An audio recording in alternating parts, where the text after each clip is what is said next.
Hoy quiero hablarte de una empresa que seguramente te va a remontar a tu niñez, pero también es una empresa que lleva años haciendo algo que, si lo miras detenidamente, si lo piensas por un momento, no tiene mucho sentido, ¿verdad?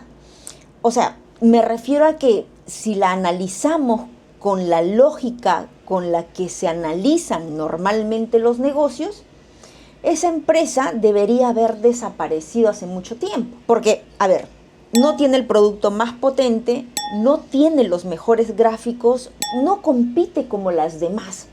Y aún así sigue estando ahí en el mercado. Es decir, sigue vendiendo, sigue siendo relevante, sigue siendo querida, acogida por el público. Estoy hablando, no sé si obviamente, pero estoy hablando de Nintendo. Y ojo, porque aquí viene la carnita, la carnecita. Mientras otras empresas se obsesionaron con ser las mejores, Nintendo hizo algo distinto. Decidió no competir en ese mismo juego. Entonces, la pregunta inevitable aquí es, ¿cómo gana una empresa que no juega el mismo juego que todas las demás?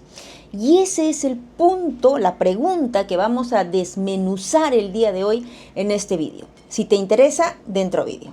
A ver, antes de continuar, déjame ponerte en contexto rapidísimo y mil disculpas por la explicación para quienes pues esto les es seguramente familiar, ¿no? Pero si no has estado metido en este mundo, como es mi caso, todo esto puede sonar un poco lejano, ¿verdad? De hecho, yo me he enterado ahora que he estado investigando un poco para poder contarles aquí, ¿no? Una consola es básicamente una máquina para jugar videojuegos en tu casa, ¿cierto? La conectas al televisor y listo, ya está. Pero detrás de algo tan simple, tan sencillo, hay una industria gigantesca. Y durante años, esa industria ha estado dominada por tres grandes jugadores. Por un lado, Nintendo, por el otro, Sony con su PlayStation y también, obviamente, Microsoft con Xbox, ¿verdad? Tres gigantes, tres formas de ver el negocio, ¿no es cierto?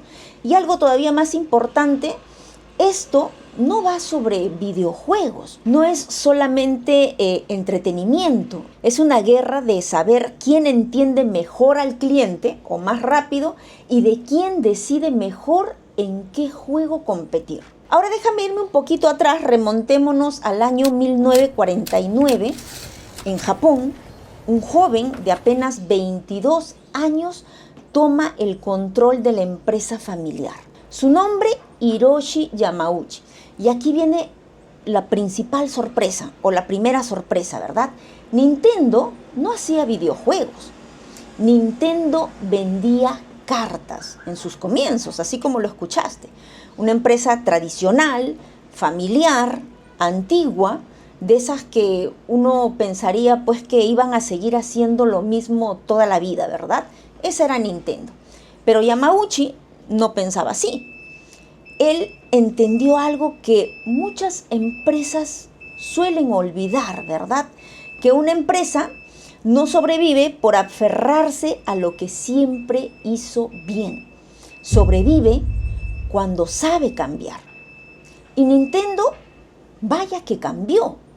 Probó distintos caminos, se reinventó hasta que terminó entrando al mundo del entretenimiento y después a los videojuegos. Por eso es que cuando uno mira la historia de Nintendo, termina por entender algo sumamente importante. Nintendo no nació como una empresa moderna, ¿cierto? Se volvió moderna porque supo transformarse. Y ahí está una de las primeras lecciones de este vídeo. Las empresas que sobreviven no son las que se aferran a su origen, son las que saben reinventarse a tiempo. Ahora, esta parte parece una historia sacada de película, pues, ¿no?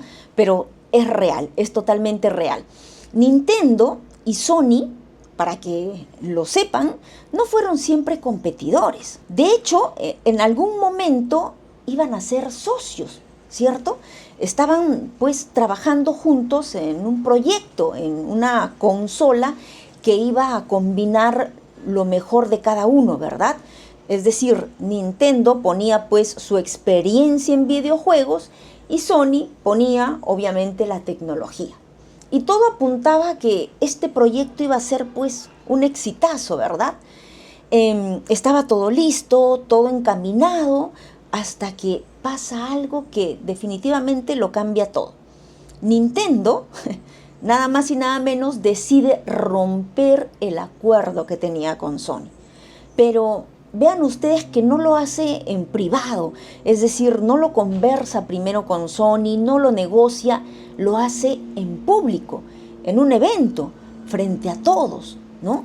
Básicamente pues deja a Sony desarmada, ¿verdad? La deja fuera del juego así, de un día para otro. Imagínate que te sucediera a ti, ¿no? O sea, estás trabajando en algo grande y pues viene tu socio y te deja expuesto frente al mundo porque te dice, bueno, cortamos esto así, nada más porque sí, ¿no? Entonces, ¿qué es lo que hizo Sony frente a eso? Obviamente no había otra cosa más que aceptar y retirarse, pero no se queda de brazos cruzados y toma una decisión que nadie esperaba, o por lo menos no se la esperaba Nintendo. Y entonces, ¿qué hace Sony? Pues dice, ok, no va más el proyecto con Nintendo, pero el proyecto va. Es decir, lo voy a hacer solo. Y es así como nace pues la famosa PlayStation, ¿no? El que después, obviamente, se convertiría en uno de los competidores más fuertes de Nintendo. Y aquí hay una lección que si la rescatamos vale oro, ¿verdad? No solo en esta industria, ojo, en cualquier negocio en realidad. No se trata solo de con quién te asocias, ¿no? Si miramos lo que le sucedió a Nintendo y Sony, se trata de cómo manejas esas relaciones, porque una mala ruptura no solamente te puede hacer perder un aliado, puede crear también a tu peor competidor, como le pasó a Nintendo. Bueno, entonces ahora hablemos pues de PlayStation, porque cuando uno ve lo que llegó a convertirse, en lo que llegó a convertirse, pues uno puede pensar que su éxito era algo obvio, ¿no? Como si desde el principio todo hubiera estado pues clarísimo, pero no es así. O sea, normalmente cuando vemos un negocio, una empresa, un producto exitoso, nos parece que en eso iba a terminar desde que nació, pero no. Les cuento que detrás de ese proyecto estaba Ken Kutaragi, ¿no? Un ingeniero de Sony que fue de las personas que más insistió en que la empresa debía entrar al negocio de los videojuegos. Y ojo, porque dentro de Sony no todos estaban convencidos de eso, no todos estaban convencidos de hacia dónde quería llevar el negocio pues Kutaragi, ¿no? Muchos de hecho pensaban que meterse a competir en ese mercado era una pésima idea.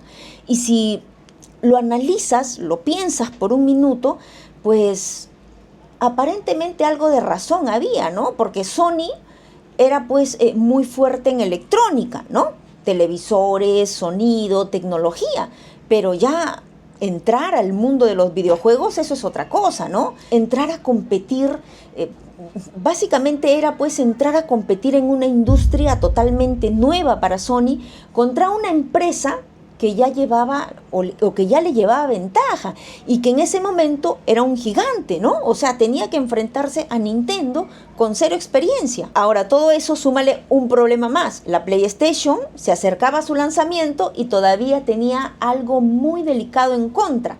¿Qué cosa será? No tenía suficientes juegos. Y eso obviamente es gravísimo porque una consola sin juegos es como abrir un cine sin películas, ¿verdad? Entonces, obviamente, habían dudas por todos lados, dudas dentro de la misma empresa Sony, dudas sobre el proyecto, dudas sobre si Kutaragi realmente estaba viendo una oportunidad o si se estaban metiendo en un problema enorme. Es decir, en Sony se preguntaban, ¿este Kutaragi nos está llevando hacia la cima, está yendo hacia la tendencia o nos está llevando al abismo, verdad? Pero aún así, con todas esas dudas, ellos siguieron adelante, ¿no? Y esto vale la pena decirlo porque muchas veces vemos un caso de éxito cuando ya está resuelto, ¿verdad? Y no sabemos cuál fue el trasfondo, ¿no? Todo lo que tuvo que pasar para llegar hasta ese punto, ¿no? Y esto se relaciona mucho con los inicios de PlayStation, ¿verdad? Porque no fue pues una apuesta segura, ¿no? Era más bien una apuesta llena de dudas, ¿no? Por eso a mí este punto me parece valioso resaltar de que muchos de los grandes éxitos al comienzo pues no se ven como un éxito, se ven más bien como un riesgo. Pero la diferencia está en si tomas ese riesgo o simplemente te quedas de brazos cruzados, ¿no? Y emprender, hacer empresa, en realidad es ir a por los riesgos, ¿verdad? Ahora hablemos una de las decisiones que más le costó a Nintendo. Me refiero a la Nintendo 64. Cuando le tocó lanzar la Nintendo 64, tuvo que elegir algo que parecía una decisión técnica irrelevante, pero en realidad no lo era tanto. O sea, tuvo que decidir si lanzar esa Nintendo 64 en cartuchos o en CD. Nintendo decidió quedarse con los cartuchos. Mientras tanto, el mercado pues ya se estaba moviendo hacia los CDs. Entonces por ahí vemos que ya vemos que viene la ola, ¿verdad? La ola que te va a aplastar, obviamente, ¿no? Ahora, si nunca has visto esto, vuelvo a repetir, como yo, que nunca jugué con una consola o etcétera, nunca en mi vida he visto un Nintendo o una PlayStation. Entonces, te lo explico en simple, ¿no? Como yo lo he entendido cuando he investigado. El cartucho es pues ese formato más compacto que se insertaba directo en la consola. El CD, en cambio, pues era algo más barato de producir, podía guardar más información y además permitía hacer juegos más grandes, con mejor música, más contenido y más ambición, obviamente, ¿no? Entonces, aquí ya no era solamente un tema de formato, era una decisión sobre hacia dónde iba la industria. Y Nintendo decidió ir en el camino contrario. El problema es que cuando tú tomas una decisión, no decides solamente por tu producto o sobre tu producto, también decides por todo el ecosistema que gira alrededor. En este caso, estoy hablando de los estudios que crean los videojuegos, y para ellos trabajar con cartuchos era muchísimo más limitado. Entonces hicieron lo que cualquiera hubiera hecho, pues, ¿no? Es decir, abandonaron a Nintendo y se fueron con Sony. Y ahí es donde ya se puede empezar a ver el impacto real, ¿no? Nintendo no solamente perdió una ventaja técnica, por decirlo de alguna manera, perdió algo muchísimo más importante. Perdió a los que construían valor sobre su plataforma, sus proveedores, stakeholder, como lo quieras llamar. Me estoy refiriendo a desarrolladores, perdió una gran variedad de juegos, perdió fuerza en su catálogo. Mientras tanto, PlayStation no perdía el tiempo, empezó a sumar cada vez más videojuegos en su catálogo. Y eso en este negocio lo es absolutamente todo, porque una consola no se vende solamente por la máquina, el aparato, ¿verdad? Se vende por lo que puedes hacer con ella. Entonces su valor depende de eso. Y aquí otra pepita que yo quisiera resaltar es que a veces creemos que estamos tomando una decisión técnica simplemente, ¿no?, a nivel de negocio, pero en realidad estamos tomando una decisión estratégica, porque no solamente defines cómo funciona tu producto, defines quién quiere trabajar contigo, quién se queda, quién se va, y cuando empiezas a perder a los que construyen contigo, el problema ya no es técnico, obviamente, el problema ya es de negocio. Entonces, algo que resaltaría adicional a esto, o que resumiría este punto en una línea, es: una decisión técnica puede terminar rompiendo tu estrategia. Ahora, fiel a nuestro estilo, quiero citar aquí algunos autores, quiero traer a colación, mejor dicho, algunos autores, para que esto no se quede simplemente en un análisis u opinión personal, ¿verdad? Y para entender mejor lo que le pasó a Nintendo, hay un autor que lo explica muchísimo mejor que yo, bastante mejor, ¿no? Y ese autor es Clayton Christensen, ¿no?, que lo he citado ya en algunos otros vídeos. Él decía algo que cuando lo escuchas, en realidad, y lo entiendes, tiene todo el sentido del mundo. Muchas empresas, nos decía, Christensen, muchas empresas líderes no fracasan porque sean malas. Fracasan porque siguen haciendo lo mismo que les funcionaba antaño, ¿verdad? Las que las hizo famosas o etcétera, ¿no? Las que las posicionó en el mercado. Pero mientras tanto, el mundo va cambiando, ¿no? O sea, analízalo por un milisegundo. Si tú eres una empresa que lleva años liderando el mercado, lo lógico para ti es seguir apostando por lo que ya te está dando resultados. Y yo que me reúno con emprendedores, con empresarios, lo he visto, ¿no? O sea, tienes tu producto estrella, ¿no? Que siempre te ha funcionado y lo que haces es a simple vista lógico, ¿no? Optimizarlo, mejorarlo, lo exprimes al máximo, pues, ¿no? Y eso fue exactamente lo que hizo Nintendo, ¿no? Es decir, Nintendo no fue una empresa pues que estaba perdida, no fue una empresa que estaba improvisando, ¿no? Nintendo tomaba decisiones coherentes desde su propia lógica, desde su propio ángulo, ¿no? Es decir, seguía con los cartuchos, seguía con su estilo de juego, seguía con su forma de entender el negocio. Pero ahí había un problema, ¿verdad? Y era que pues el mercado ya no estaba en ese mismo lugar. El consumidor estaba cambiando, la tecnología estaba cambiando, las expectativas estaban cambiando. Y Nintendo seguía operando desde el mismo punto de siempre. Vivimos, de hecho, ya lo dijo esto hace décadas Philip Kotler, ¿no? Vivimos en una constante de cambios vertiginosos, ¿no? De manera vertiginosa. Decía también un filósofo que no podemos bañarnos 2 veces en el mismo río porque todo está en constante cambio. Entonces, si tus clientes cambian, tú tienes que cambiar. Porque como dirían los vacilos, si no la besas tú, o sea, dice algo así tipo, bésala ya, compadre, bésala ya, porque si no la besas tú, otro la va a besar. Y entonces ahí la idea de Christensen toma fuerza, pues, ¿no? Porque a veces no pierdes por hacer las cosas mal, pierdes por hacer bien lo que ya no es relevante en el mercado, ¿no? Y eso fue lo que empezó a pasarle a Nintendo. No es que no supieran, no es que no tuvieran experiencia, ¿no? Eso sería una mentira. Es que estaban jugando con reglas que ya habían cambiado. Y fíjense ustedes que aquí aparece algo que muchas empresas no suelen ver, visualizar o ver a tiempo, ¿no? El cliente cambia, eso es verdad. Y si tú no cambias con él, como lo dije hace un momento, te quedas atrás. Eso fue lo que empezó, como decía, a pasarle a Nintendo. Los niños que habían crecido jugando pues Nintendo en los años 80, obviamente ya no eran niños, eran ahora adolescentes, jóvenes, adultos, y obviamente ya no buscaban lo mismo. Y la diferencia es bien simple en realidad, ¿no? Por un lado, Nintendo seguía con juegos como Mario, coloridos, divertidos, pensados pues para jugar en familia, ¿no? Donde saltas, pasas niveles, rescatas personajes y todo bien por allí. Pero, porque siempre hay un pero, por otro lado teníamos un Sony que empezó a lanzar cosas muy distintas con su PlayStation. Entonces juegos como por ejemplo Tomb Raider, ¿no? Entre otros. ¿Y qué tenían esos nuevos juegos que lanzaba PlayStation? Historias más complejas, personajes más realistas, decisiones, acción mucho más intensa.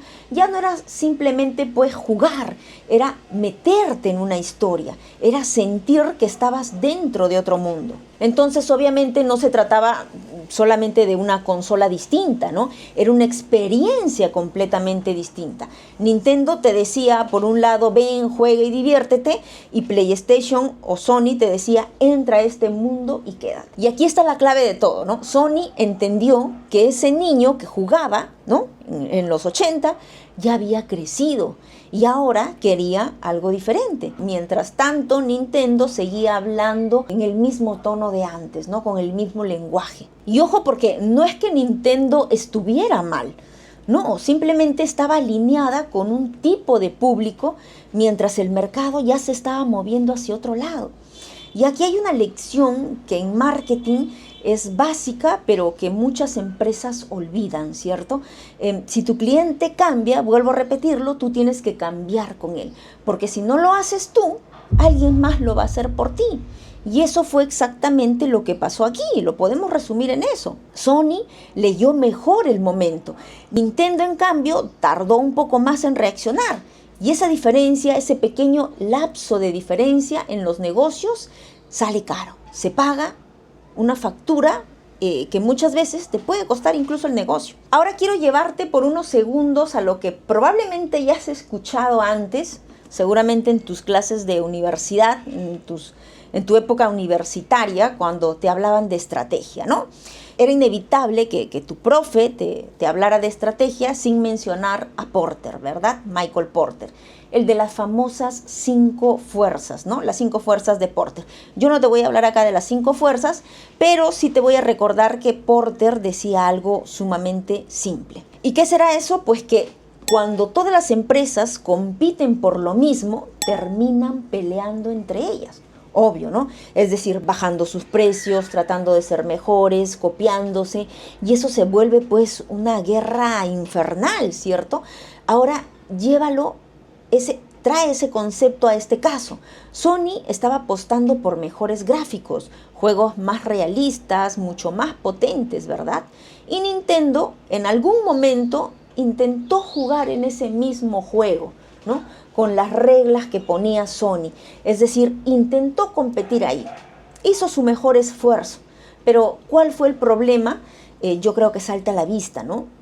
Cuando entras a competir en lo mismo que otro, y ese otro te está haciendo las cosas mejor que tú, obviamente el resultado es que tú vas perdiendo, ¿no? Vas llevando todas las de perder. Y eso es justamente lo que le pasó o empezó a pasarle a Nintendo en esa etapa, ¿no?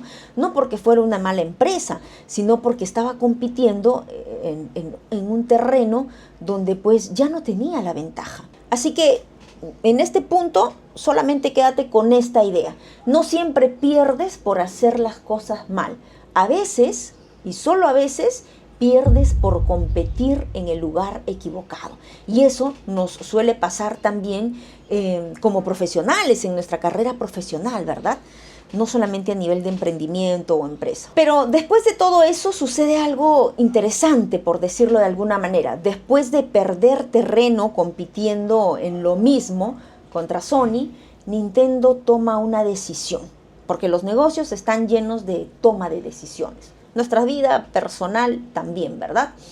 Bueno, ¿qué es lo que hace Nintendo? Deja de pelear en esa guerra. Entonces, en lugar de intentar tener mejores gráficos, más potencia o juegos más realistas, hace algo totalmente distinto y cambia el enfoque. Y ahí es cuando lanza una consola que en ese momento parecía rara, ¿verdad? La Wii.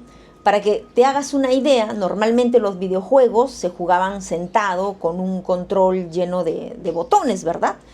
Tú apretabas los botones y el personaje pues se movía en la pantalla, ¿no? Así funcionaba todo. Pero la Wii hizo algo diferente. El control ya no era simplemente botones, era un mando que detectaba movimiento. Entonces, por ejemplo, si estabas jugando tenis, no apretabas un botón para golpear la pelota, movías la mano como si estuvieras jugando tenis de verdad. Si te das cuenta, es un cambio de enfoque total, ¿no? Es otra cosa totalmente diferente. Ya hablamos de otro tipo de experiencia, y eso obviamente lo cambió todo, porque ya no era solamente un juego para gamers, ¿no? Era para cualquiera, para cualquier tipo de persona, porque incluso tú, que nunca habías jugado en tu vida, podías entenderlo en cuestión de segundos. Familias completas jugaban en su sala, gente riéndose, moviéndose, y años después hacen algo parecido, ¿no? Con la Switch, ¿no? Que es una consola que puedes usar conectada al televisor en tu casa, pues, ¿no? Pero también puedes sacarla, usarla con una pantalla pequeña, con controles a los lados y seguir jugando desde donde te encuentres, desde donde estés. En el sillón, en un viaje, en cualquier lugar. Entonces aquí ya podemos deducir, entender lo que hizo Nintendo, ¿no? No intentó pues ganarle a los demás en lo mismo, porque recuerden que no solamente Sony era su competidor, ¿no? No dijo, a ver, voy a hacer lo mismo, pero lo voy a hacer mucho mejor. No, dijo, voy a hacer algo diferente. Y mientras otros competían por potencia, Nintendo empezó a competir por experiencia, por facilidad, por diversión. Y ese es el verdadero punto de quiebre aquí, porque A ver, no porque mejorara lo que ya existía, sino porque cambió la forma de jugar. Y ahora, vale la pena aclarar o poner sobre la mesa que yo creo que aquí en este punto Nintendo, al menos para mí, deja de ser solamente una empresa de videojuegos y se vuelve un caso de estrategia de negocios bastante interesante. Porque después de todo lo que hemos visto, lo que te he comentado, la pelea con Sony, la mala lectura del mercado que tuvo al principio, la apuesta por los cartuchos, la pérdida de fuerza frente a PlayStation, Nintendo llega a un punto donde seguir compitiendo de la misma manera ya no tenía mucho sentido, ¿no? Y entonces es donde entra una idea que la desarrollan muy bien dos autores, Chan y René, en su libro La estrategia del océano azul. Y lo voy a tratar de explicar en sencillito. Ellos, en su libro, explican que muchas empresas se quedan peleando en el mismo lugar que todos los demás. Es decir, por el mismo cliente, con la misma lógica, pelean la misma guerra. Y cuando todos compiten en lo mismo, al final todos terminan desgastándose. Ahora, para entender esto mejor, acabo de recordar que en este libro mencionan al Cirque du Soleil, ¿no? Entonces, durante muchísimos años, los circos se peleaban por lo mismo, ¿verdad? Esto sobre todo era en mi época, en los años 80. Quien tenía más animales ganaba, ¿no? Quien tenía el mejor show, el más impactante, ¿no? El circo más grande, quien llamaba más la atención, ese era el ganador. Esa era la lógica del negocio, ¿verdad? De los circos. Pero en determinado momento aparece Cirque du Soleil, ¿no? Y hace algo completamente distinto. Es decir, ellos no entran a competir pues bajo las mismas reglas de los demás circos. No dicen pues, voy a tener más leones que tú, o voy a hacer el circo más llamativo que todos los demás. No, lo que hace es cambiar su propuesta de valor. O sea, le mete ahí teatro, le mete música, le mete una puesta en escena mucho más artística y de pronto ya no era otro circo más. Ya era otra cosa, ¿no? Otra experiencia para otro público, era estar en otra conversación. Y esto es justamente lo que estos autores llaman pues el océano azul, ¿verdad? No ganar la pelea de siempre, sino más bien dejar de pelear en ese mismo sitio y crear algo totalmente distinto. Y eso pues obviamente fue lo que terminó haciendo Nintendo, ¿no? Entonces después de ver que no le iba bien pues intentando competir en potencia, en gráficos o en realismo, dejó de hacerse la pregunta de cómo le ganamos a Sony en lo mismo y más bien la pregunta fue, ¿y si dejamos de competir ahí y hacemos algo que los demás no están haciendo todavía? Y ahí es donde nacen pues decisiones como la Wii, la Switch, no para ser la consola más potente, no para verse más agresiva, no para impresionar con gráficos, sino más bien para ofrecer una forma distinta de jugar. Y esa parte es clave, ¿no? Nintendo no empezó a ganar porque se volvió mejor en el juego de los otros. Empezó a recuperarse cuando dejó de jugar ese juego y empezó a jugar en su propio juego, a reinventarse. Bueno, si juntas todo lo que hemos visto hasta este momento, te das cuenta de algo sumamente claro, ¿no? Nintendo nunca volvió a intentar ser la más potente, nunca más volvió a obsesionarse con tener los mejores gráficos. Lo que hizo fue cambiar completamente lo que estaba vendiendo, ¿no? Sacar una nueva propuesta. Nintendo no vendía potencia, pues, ¿no? Nintendo vendía experiencia. Y entonces empezó a vender algo que puedes jugar incluso sin ser experto, sin tener experiencia alguna, algo que puedes entender rápido y algo que puedes compartir con los demás. Por eso es que funciona tanto en familias. Por eso es que funciona también con gente que nunca antes ha jugado, ¿no? Por eso incluso alguien que no sabe nada de videojuegos puede agarrar una consola de Nintendo y en pocos minutos ya está jugando. Entonces, mientras otras consolas te dicen, mira lo realista que se ve esto, mira lo potente que es, Nintendo te dice algo mucho más simple. Ven y juega. Ya está. Nada más. Pero esa pequeña diferencia obviamente hace la diferencia, ¿verdad? Porque ya no estás compitiendo por quién tiene más. estás compitiendo por quién conecta mejor. Y allí está el verdadero cambio. Nintendo dejó de vender características y empezó a vender, repito una vez más, experiencia. Ahora, si lo llevas todo esto a tu negocio, siendo realmente honesto y sincero contigo, probablemente estás haciendo lo mismo que todos, ¿verdad? Es decir, mirando a tu competencia, copiando lo que ves, tratando de mejorar un poco cada día, pero sigues jugando el mismo juego. Lo mismo que hizo Nintendo, lo mismo que le pasó a Nintendo. Pero recuerda que Nintendo empezó a cambiar cuando dejó de competir en el mismo juego que los demás, cuando cambió su propuesta, ¿verdad? Entonces, al final, la pregunta que deberías hacerte es, ¿estoy haciendo algo distinto o solamente estoy compitiendo en lo mismo de siempre?